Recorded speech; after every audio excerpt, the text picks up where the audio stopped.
우리는 치명적인 죄로부터 벗어나기에 대해서 함께 나누고 있어요. 여러 가지 죄에 대해서 이야기를 했죠. 교만에서부터 시작해서 게으름부터 여러 가지 이야기를 했어요. 그런데 이러한 죄를 다루면서 우리가 공통적으로 알게 되는 사실이 있어요. 죄에 대해서 공통적으로 우리가 인지하는 사실이 있어요. 그것이 무엇이냐면요, 우리 삶 가운데 우리가 겪는, 우리가 가지고 있는 모든 욕구들이 다 죄는 아니다라는 것이에요. 예를 한번 들어볼까요?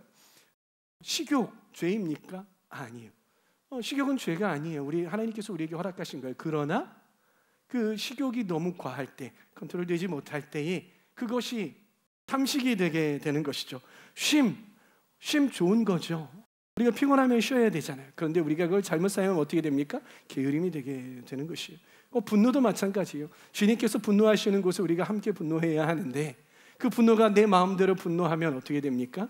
아무 데서나 분노하고 소리치고 하는 그러한 사람이, 그러한 죄를 짓게 되는 것입니다. 그리고 지금 우리가 다루고 있는 성이라는 것도 마찬가지입니다. 성은 나쁜 것이 아니라고 제가 저번 시간에 여러분들에게 말씀을 드렸어요. 성은 하나님께서 우리에게 허락하신 아름다운 것이죠. 그렇게 우리에게 있는 성적 욕구도, 여러분들이 가지고 있는 성욕도 나쁜 것이 아니라 하나님께서 주신 선물이라는 것입니다. 아멘이십니까? 아멘이 안 나오십니까? 성욕, 세상에 성욕이 선물이라니. 여러분, 뭔가 여러분들의 생각을 좀 다시 한번 돌아보시길 바래요. 그동안 우리는 너무 성에 대해서 이야기를 할 때 성은 더러운 거야, 나쁜 거야, 부정적인 거야 생각하지는 않았는지. 그러나 저는 목사로서 당당하게 여러분들에게 말씀드리는 건, 성욕은 하나님께서 주신 우리에게 주신 선물이다라는 것입니다. 여러분, 성적 욕구가 없다면, 성욕이 없다면 여러분 어떠시겠습니까? 평온할까요? 남자가 여자를 보고서도 성욕을 품지 않고, 그러면 어떻게 될까요? 결혼을 했습니다. 결혼은 하기나 할까요, 여러분? 결혼도 안 할 거예요. 여러분, 애는 낳을까요? 아니요, 얘도 안 낳을 거예요. 네. 그러한 상황들이 벌어지는 거예요. 아이를 안 낳고 여러분들의 미래가 이제 끝나게 되는 거예요. 성욕이 없게 되면은요. 그렇기 때문에 하나님께서 성욕을 주셨다니까요. 어떻게 아멘이 하나도 없어? 이거 여러분들에게 함정을 파는 게 아니에요. 성욕도 하나님께서 우리에게 주신 아름다운 욕구예요. 이처럼 개인의 성적 욕구와 이성 간의 성적인 끌림 역시 너무나도 아름다운 것인데요, 그러나 우리는 이 성적 욕구를 나쁜 것이라고 생각하기 너무나도 쉽다라는 거예요. 혹은 이 성적 욕구를 너무나도 가볍게 다루거나, 또는 이 성적 욕구에 대해서 너무 과장하게 된다는 것이에요. 그렇게 되면 어떻게 됩니까? 성적인 욕구, 이 성욕은 삐뚤어지고 왜곡되게 되는 것입니다. 이번 시간에는 이 성이 죄에 의해서 어떻게 왜곡되어지는가, 어떠한 양상으로 왜곡되어지는가에 대해서 함께 나누어 보려고 해요. 그 왜곡된, 그리고 그것이 왜 문제인지, 그 왜곡된 성이 우리 삶 가운데 왜 문제인지, 그리고 어떻게 이 왜곡된 성을 바로잡을 수 있을 것인가에 대해서도 함께 나눠 보려고 합니다. 그 왜곡된 성을요, 돈, 섹스, 권력이라는 책에서 5가지의 카테고리로 분류하거든요. 그것은 뭐냐면요, 외설, 그리고 음욕, 남녀차별, 동성애, 세이디즘과 메조키즘, 이러한 카테고리로 나눕니다. 저는 오늘 말씀을 이 카테고리를 가지고 여러분들과 함께 나누려고 하는데요. 첫 번째는 무엇이냐면 바로 외설입니다. 여러분, 외설이 뭘까요? 외설은요, 영어로 이야기하면요, 포르노그래피예요. 포르노그래피가 뭐예요? 여러분들이 포르노그래피에 대해서 생각을 하면 그냥 단순히 여러분들이 보는 포르노 영화 정도 생각을 할 수 있는데요, 이 포르노그래피, 이 외설이라는 말은 사람의 성욕을 함부로 자극해서 난잡하게 하는 것이라고 이야기를 해요. 근데 그러한 성을 왜곡해서 난잡하게 표현을 하는 건데, 이것이 어떠한 양상으로 나타나냐면요, 비디오가 될 수 있어요. 포르노 영화가 될 수 있죠. 그리고 그것이 사진이 될 수가 있는 거예요. 잡지가 될 수가 있는 것이고요. 또 그것이 그냥 눈으로 보여지는 것이 아니라 글로 읽을 수 있는 글로도 표현이 되는 것이고요. 그리고 우리가 말을 음담패설, 좋아하시는 분 여기 계시죠? 네, 음담패설을 이것도 어떤 포르노그래피의 하나의 일종이 될 수가 있어요. 그리고 여러분들의 어떤 행위 자체도 외설이 될 수가 있는 것입니다. 여러분, 그런데 이 외설이 왜 문제가 될까요? 여러분들이 보는 포르노와 여러분들이 보는 그 포르노 영화, 포르노 잡지, 이러한 것들이 왜 문제가 될까요? 도대체 뭐가 문제길래 그것들을 하지 말라고 이야기를 하는 것일까요? 스메디스라는 사람이 이러한 이야기를 해요. 외설이란 성을 보잘것없는 것으로, 그리고 재미없고 진부한 것으로 만들어 버리기 때문에 유해한 것이다. 이 포르노는 성을 어떻게 만든다고요?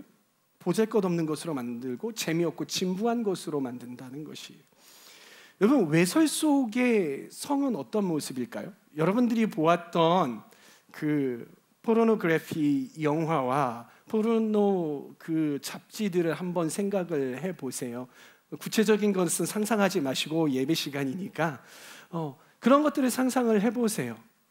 어때요? 평범합니까? 아니요. 환상적이에요. 그리고 매끄럽고요, 황홀하다라는 거예요. 상당히 자극적이다라는 것이에요. 그러나 현실의 성은 그렇지 않습니다. 여기에 결혼하신 부부도 계시니까는요. 나의 배우자가요, 이 포르노 영화 속의 이 상대 이성처럼 관능적이지 않다고요. 뭔가 막 근육질이 막 하고요, 대와 왕자가 있고 막 이렇지 않다고요. 여성이, 나의 결혼한 그 여성이요, 막 그 영화에서 나오는 그런 여성처럼 그렇게 관능적이지가 않다는 거예요. 마음껏 웃으십시오. 그럴 수 있는 시간이니까. 그리고 여러분들이 보는 그 영화의 성행위가 현실 속의 성행위는 그렇게 영화에서 볼 수 있는 그러한 성행위처럼 휘황찬란하고 그렇게 자극적이지가 않다고요. 성행위를 통해서 막 홍콩 가고, 성행위를 통해서 막 천국 가잖아요. 그런데 현실 속에서는요, 홍콩은 비행기 타거나 배 타고 가는 것이고요, 그 천국은 예수님 믿어야 가는 곳이에요. 절대 여러분의 성을 통해서 여러분 홍콩이나 성을 통해서, 성행위를 통해서 여러분은 홍콩이나 천국을 갈 수 없다고요. 아셨어요? 네, 그게 이 외설에서, 포르노그래피에서 그려내고 있는 과장된 성행위라는 것이에요. 현실 속의 성은요, 이 황홀함도 있지만 그 이면에 무엇이 있습니까? 실망이 함께 섞여 있기도 해요.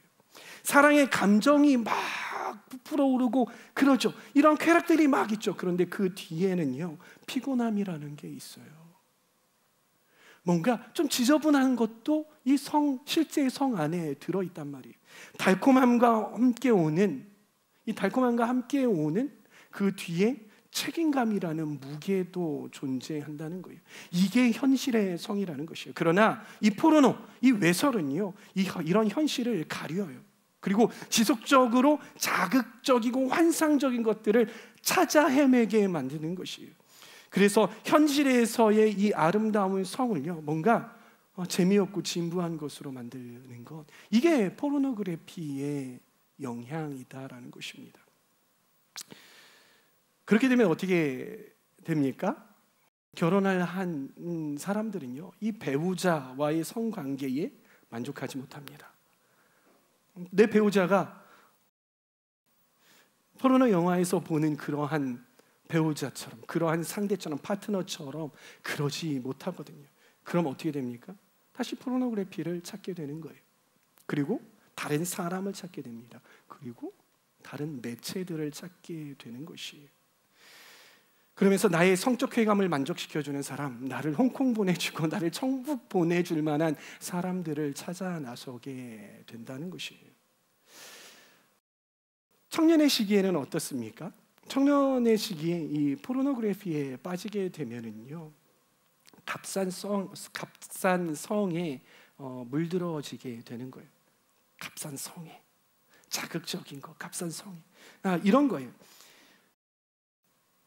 여러분들이, 그러니까 저희 아이가 있어요. 특히 한결이가, 둘째가 그러한 것들을 많이 하는데요, 밥을 먹기 전에 꼭 불량식품을 찾아. 밥을 먹기 전에 꼭 사탕을 찾고, 밥을 먹기 전에 꼭 뭐 단 거 없어? 입에 달고 다니는 게, 엄마 뭐 단 거 없어? 뭐 초콜릿 없어? 이거예요. 근데 그걸 먹으면 어떻습니까? 밥이 맛있습니까? 아니요. 밥이 맛이 없어요. 밥이 진짜 영양소가 많이 들어있는 그런 밥을 안 먹게 되는 거예요. 그게 제 맛이 없어지게 되는 거예요. 여러분, 청년의 시기에 포르노그래피에 물들어 있는 사람은요, 여러분 첫날 밤을 보낼 때 왜 이러지? 왜 이러지? 이 관계가 왜 이렇게 재미가 없지? 영화에서 보던 그런 게 아닌데, 내가 꿈꾸던 성적 판타지가 아닌데, 이거 잘못 만났다, 궁합이 안 맞나 봐, 이런 소리 해가면서, 그러면서 어떻게 됩니까? 나중에 또 포르노그래피에 물들게 되는 것입니다. 자꾸 찾아 나선다고요. 하나님께서 이걸 기뻐하지 않으십니다. 그리고 결코 여러분들에게 유익하지 않습니다. 혹시 여러분들 가운데 포르노그래피를 지속적으로 찾고 계시는 분 계십니까?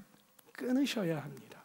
빨리 끊으셔야 합니다. 그리고 여러분들의 값싼 성적 환상, 이 성적 판타지를 충족시켜 주기 위해서 지금도 정말 수많은 여성과 수많은 남성들이 자기의 아름다운 성, 하나님께서 허락하여 주신 소중한 이 성을 누군가에게 팔고 있다라는 사실을 여러분 기억하시길 바랍니다. 두 번째 카테고리는 바로 음욕입니다. 앞서 말씀드린 바와 같이 하나님은 우리에게 성적인 욕구를 주셨어요. 그러나 예수님께서는 말씀에서 뭐라고 하십니까? 음욕을 품지 말라고 말씀하세요. 그리고 음욕을 품는 사람은 이미 마음으로 그 여자를 범했다고 하지만 이미 그 남자도 범한 것이라고 말씀하시는 바입니다. 예수님께서 왜 이런 말씀을 하실까? 그러면 우리는 이 성적인 욕구와 그리고 음욕, 이게 도대체 무슨 차이인가? 우리는 아예 성적인 욕구를 가져서는 안 되는가? 기독교는 성적인 욕구를 가지면 안 되는가라는 그러한 생각이 들잖아요. 성적 욕구는 하나님께서 주신 것이라고 분명히 말씀을 드렸잖아요. 근데 이 성적 욕구는요, 일상생활에서 올바르게 통제될 수 있는 것이에요. 그러나 통제되지 않는 성적인 욕구를 보고 음욕이라고 이야기를 합니다. 이 음욕과 여러분들이 건전한 성적 욕구, 여러분들 차이를 아시겠습니까? 여러분 예를 한번 들어보시죠. 여러분들 길을 걷고 있어요. 그런데 앞에서 정말 관능적인 여성 혹은 남성, 나의 이 성적 판타지를 만족시켜줄 수 있는 그런 남성 혹은 여성이 앞에서 휘리리리릭 하고 지나가는 거예요. 그러면 어떻습니까? 자연스레 여러분들의 눈길이 그곳에 닿는 거죠. 어머, 저 남자 어깨 봐. 민소매를 입은 저 근육, 장근육과 어머머머 이러는 거예요. 애플 힙이야. 막 이래가면서 또 남성은 또 여성을 보면서 저 S라인 하면서 그렇게 해가겠죠.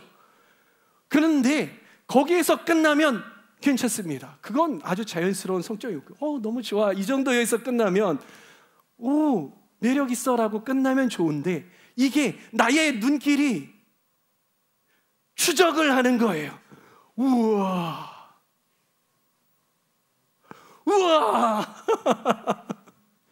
쫓아가는 거예요. 자, 여기서부터 음욕이라고 정합니다. 아셨죠? 여기서부터 음욕이. 집에 갔는데 내가 자연스럽게 본 그 남성 혹은 여성, 얘 생각을 자꾸 떠올리는 거예요. 내 머리 위에다가 자꾸 내가 그 남자와 한번 만나봤으면, 그 여자와 한번 만나봤으면, 그 남자와 그 여자와 잠자리 한번 가져봤으면, 그러면서 벌써 침실로 갔어. 자, 여기가 음욕이. 그런데 이것이 통제가 되지 않아. 어머, 내가 왜 이래? 이랬는데 계속 생각을 하고 있는 거야. 근데 일상이 점점 안 되는 거야. 그러한 여성 혹은 그러한 남성을 찾기 위해서 앞서서 이야기했던 첫 번째 카테고리, 포르노그래피를 또 보는 것이죠. 자, 이게 음욕이다라는 것입니다. 이걸 멈출 수 없고 통제할 수 없는 것이 음욕입니다. 여러분, 통제되지 않는 음욕은 언젠가는 끝을 보게 되어 있고요. 그리고 언젠가는 그것이 열매를 맺게 되어 있습니다. 음욕은 마치 산 위에서 눈을 굴리는 행위예요.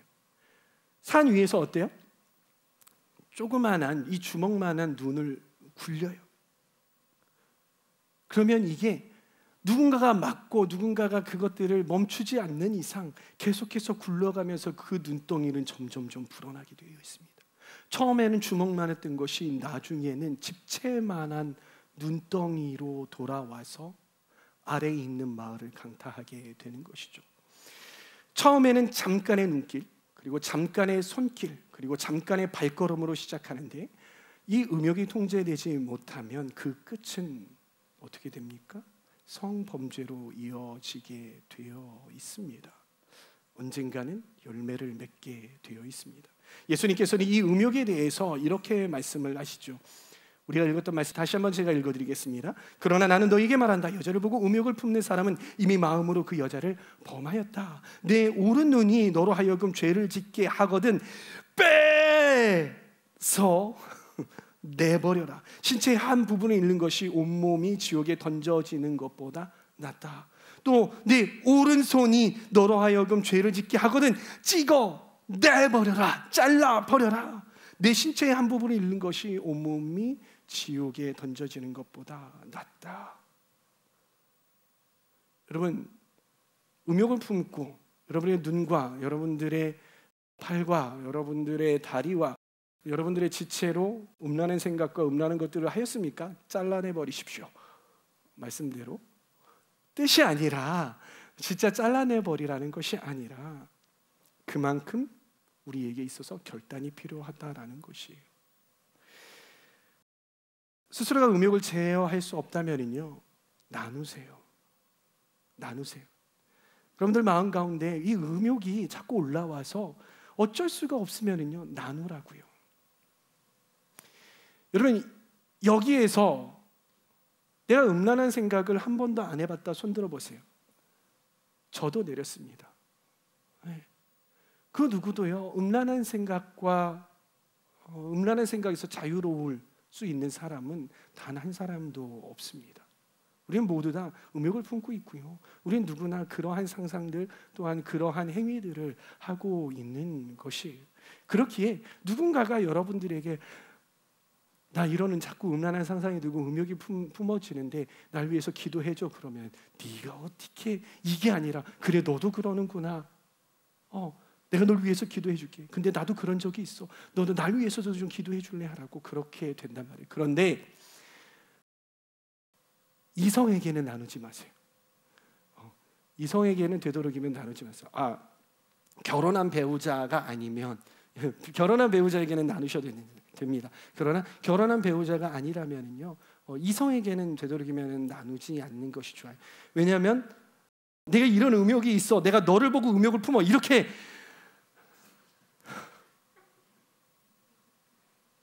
이게 제가 극단적으로 이야기를 하지만요, 내가 누굴 보고 음욕이 품어져 그러면 이게 오히려 상대방의 이 음욕을 자극할 수 있는 부분이 될 수 있거든요. 이성이잖아요. 그렇기 때문에 되도록이면 이성에게는 나누지 말라. 제가 여러분들에게 말씀을 드렸죠. 이 시간을 제가 그냥 그저 그런 시간을 만드는 게 아니라 아주 실제적인 시간을 만들겠다고 약속을 했잖아요. 네, 그렇기에 이렇게까지 말씀을 드리는 거예요. 아셨죠? 우리 교회에서도 누군가가 저에게 나누었어요. 제가 이러한 음욕이 자꾸 건전하지 못한 생각이 자꾸 듭니다. 목사님 기도해 주세요. 제가 얼마나 기도해 줬는지 몰라요. 잘하고 있는지 모르겠습니다. 여러분들도 나누시기를 바라요. 제가 한 가지 에피소드를 말씀을 드리자면, 제가 인도로 아울리치를 갔었을 때예요. 형제들과 자매들과 함께 아울리치를 갔어요. 외국 친구들하고 같이 갔었어요. 라마단 기간이었어요. 그런데 그 라마단 기간에 정말 그 인도도요, 이 기간에요, 막 되게 성적으로 문란하더라고요. 그런데 한 영국의 제임스라는 나눌게요. 여러분들 누군지 모르니까 제임스라는 친구가 형제들을 다 소집을 한 거예요. 형제들 다 소집을 했어요. 그래서 왜 그런가 들어봤어요. 그랬더니 이 친구가 하는 이야기가 뭐냐면, 나 정말 부끄럽지만 밤마다 이 자꾸 야한 생각이 들어서 너무나도 괴로워. 이게 끊으려고, 내 스스로 끊으려고 하는데 내가 혼자 있는 시간에 이러한 생각들이 나에게 들어와서 너무나도 힘들어. 얘들아, 날 위해서 기도해 주지 않겠니? 라고 나눴어요. 그런데 어떻게 되었을까요? 근데 갑자기 미국에서 온 어떤 친구, 뭐 어디에서 온 어떤 친구들이 나도 그랬어, 나도 그랬어, 나도 그랬어 하는 거예요. 그러면서 우리 팀이 이 성적으로, 사탄이 성적으로 공격하고 있다는 것을 깨닫게 되었어요. 형제들이 모일 때마다 주님, 우리를 정결케 하여 주시옵소서, 성적인 공격에서부터 우리를 지켜주시옵소서로 얼마나 기도했는지 몰라요. 여러분, 나누세요. 여러분들끼리 나누기가 어렵다면요, 교육자들에게 나누세요. 다행히 남자는 저에게 나누시면 되고요, 여성분들은 그리고 멘토님들도 있잖아요. 멘토분들에게 나누세요. 나누시고, 네. 여성분들은 전도사님들 계시잖아요. 또 멘토님이 계시잖아요. 나누세요. 나누시고 기도해 주세요. 하세요.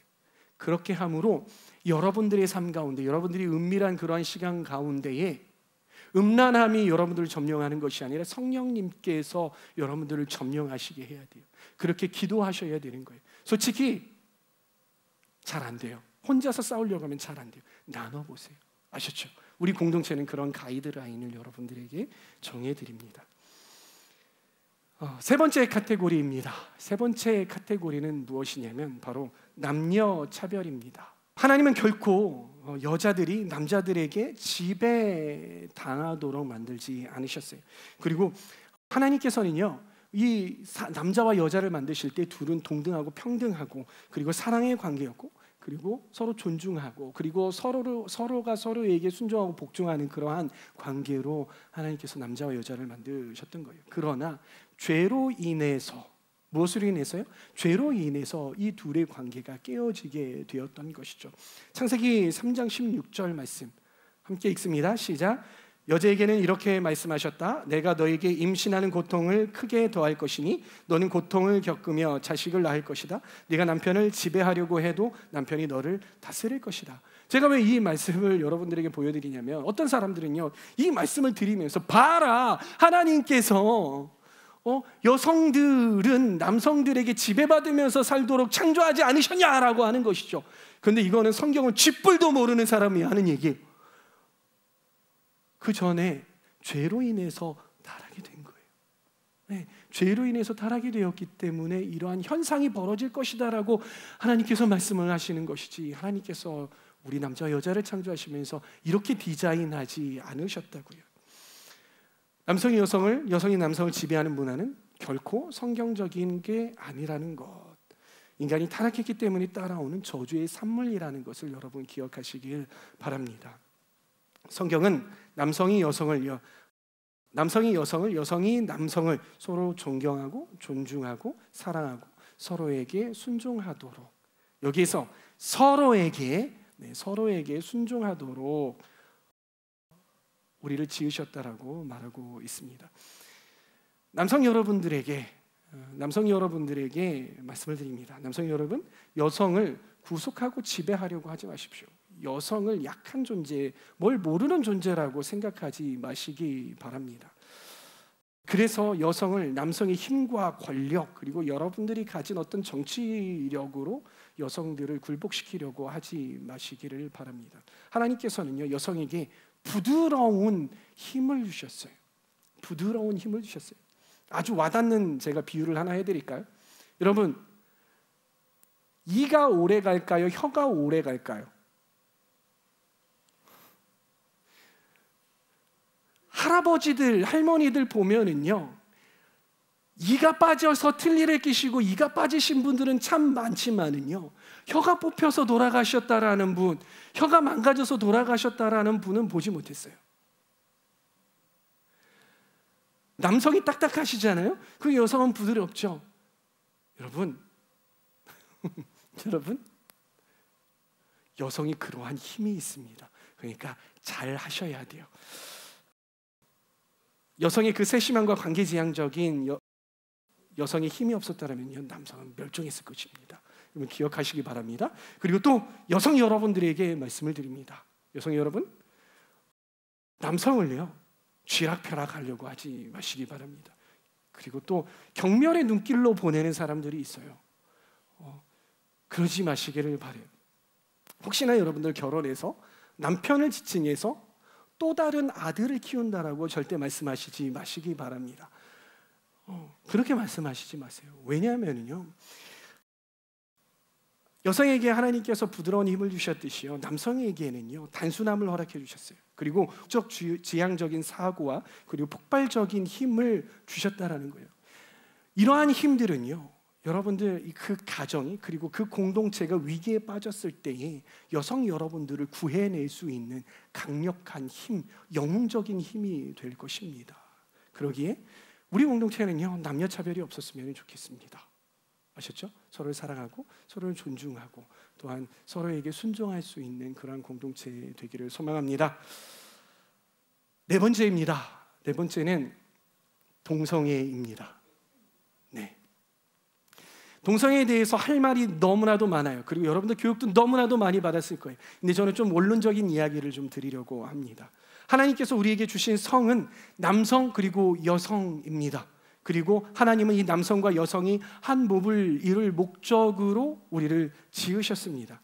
그런데 일부의 어떠한 학자들은요, 어떠한 사람들은 동성 간의 끌림을 경험할 수 있다라고 이야기한다고 해요. 저도 어느 정도 이게 동감이 되는 게 무엇이냐면, 제가 학창 시절이었어요. 그런데 여고에 다니는 친구들이 있었거든요, 교회 안에. 그런데 한 친구가 좀 보이시한 여자 친구였어요. 여자아이예요. 여사친이죠. 그런데 이 친구의 고민이 있었어요. 그게 뭐냐면, 주위에 다른 여자들이 이 보이시한 친구 옆에서 와가지고서는 되게 잘 지내는 거예요.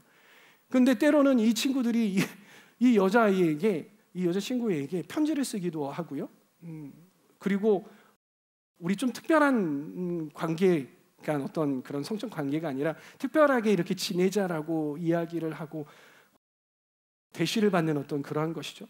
그러한 것들을 보면서 이 친구가 무슨 생각을 하냐면, 내가 동성애자인가? 그리고 내 친구들이 다 동성애자인가라는 그런 생각을 했다는 거예요. 그러면서 되게 많이 걱정을 하더라고요.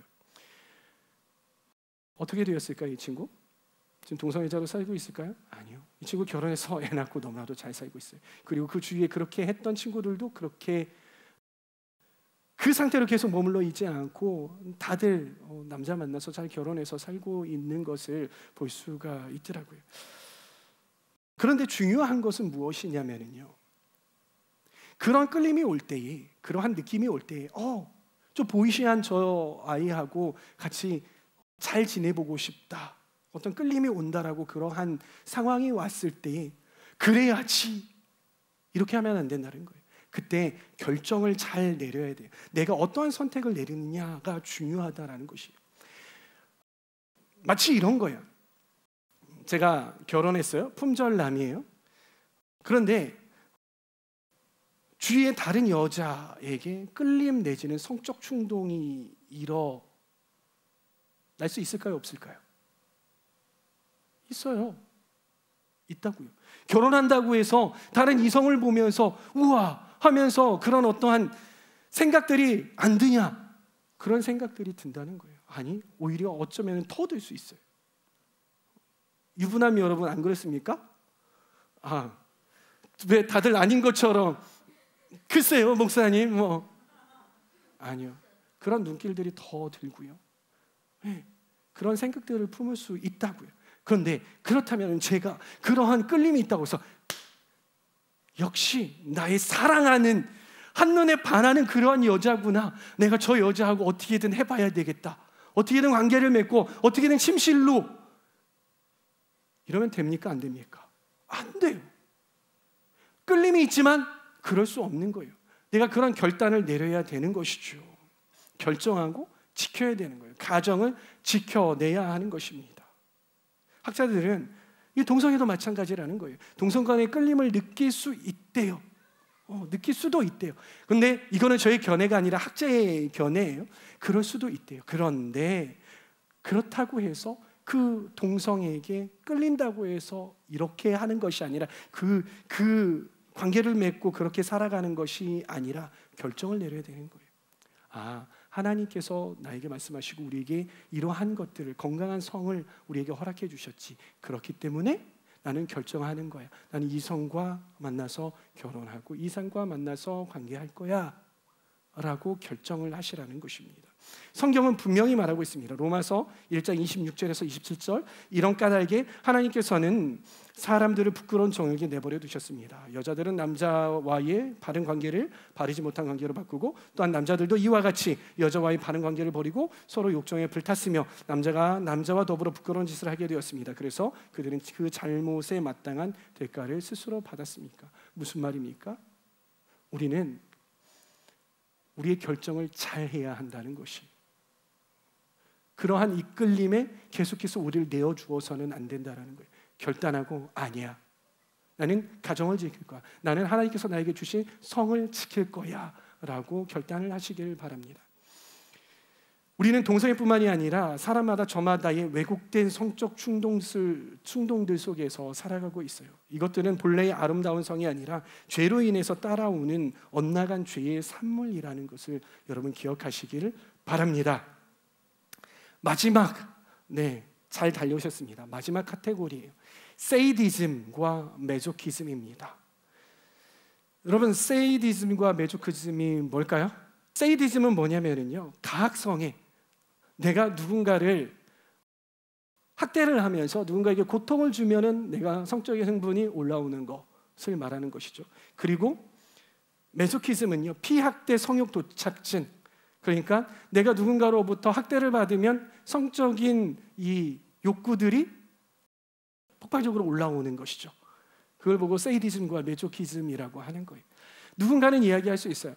세이디즘과 메조키즘 우리의 성적 취향인데, 성향인데 뭔 상관이에요?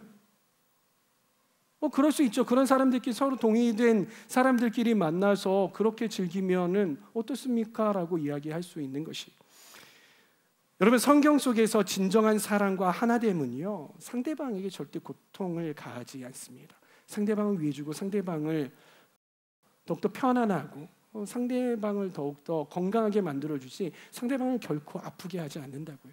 그리고 무엇보다도 자기 자신을 학대하고 아프게 하지 않아요.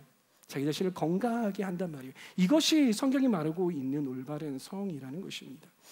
그런 고통으로 인해서 얻어지는 성적 흥분은요, 진정한 사랑이 아니라는 것입니다. 왜곡된 성적 흥분이라는 거예요. 이러한 현상은요, 서로를 사랑하는 것이 아니라 성적 쾌감을 사랑하는 거예요. 성적 쾌감을 더 얻기 위해서 상대방을 괴롭히고 나를 자학하는 것. 무슨 말씀인지 여러분들 아시겠죠? 여러분, 아가서를 읽어보면요, 너무나도 상대방을 원하는 그러한 사랑의 모습들이 담겨져 있어요. 거기에는요, 내 성적 쾌감에 의해서 상대방을 괴롭히거나 나를 학대하는 모습이 결코 소개되지 않아요. 사랑하기에 욕을 한다거나, 사랑하기에 때린다거나, 사랑하기에 묶어놓는다거나, 사랑하기에 괴롭힌다는 그런 표현은 단 한 구절도 등장하지 않는다는 것이에요. 다만 여기서 등장하는 것은 서로를 아껴주고 사랑하고 만족시켜주려는 그러한 마음만 등장한다는 것입니다. 혹시 여러분들 가운데 더 큰 쾌락을 얻기 위해서 이러한 종류의 것들을 지향하시는 분 계시지는 않습니까? 여러분, 이것들은요, 성경적인 방법이 아니라 나의 성적인 흥분, 나의 성적인 쾌락만을 위하는 잘못된 방법이라는 것 여러분 기억하시길 바랍니다. 여러분, 오늘은 성이 왜곡될 때 나타나는 현상들에 대해서 알아봤어요. 5가지 여러분 기억하십니까? 포르노, 그리고 음욕, 남녀 차별, 동성애, 세이디즘과 그리고 메조키즘. 여러분, 혹시 이러한 것들이 여러분들 안에 있지는 않은지 한번 돌아보시기를 바랍니다. 이러한 성의 왜곡 현상의 공통점은요, 하나님이 우리에게 허락하신 아름다운 성을 하나님 안에서 누리는 것이 아니라 하나님의 울타리를 벗어나서 내가 더 큰 쾌락을 얻기 위해서 누리려는 나 중심적이고 이기적인 생각에서 나온다라는 것 여러분 기억하시기를 바랍니다. 우리는 하나님 안에 있을 때, 하나님의 울타리 안에 있을 때, 그렇죠? 하나님 울타리 안에 있을 때 가장 행복하고 안전하다는 것을 기억하시기 바랍니다. 하나님이 우리에게 주신 성의 아름다움에 자족하고 그 안에서 기쁨을 누릴 수 있는 저와 여러분들 다 되시기를 바랍니다. 아멘.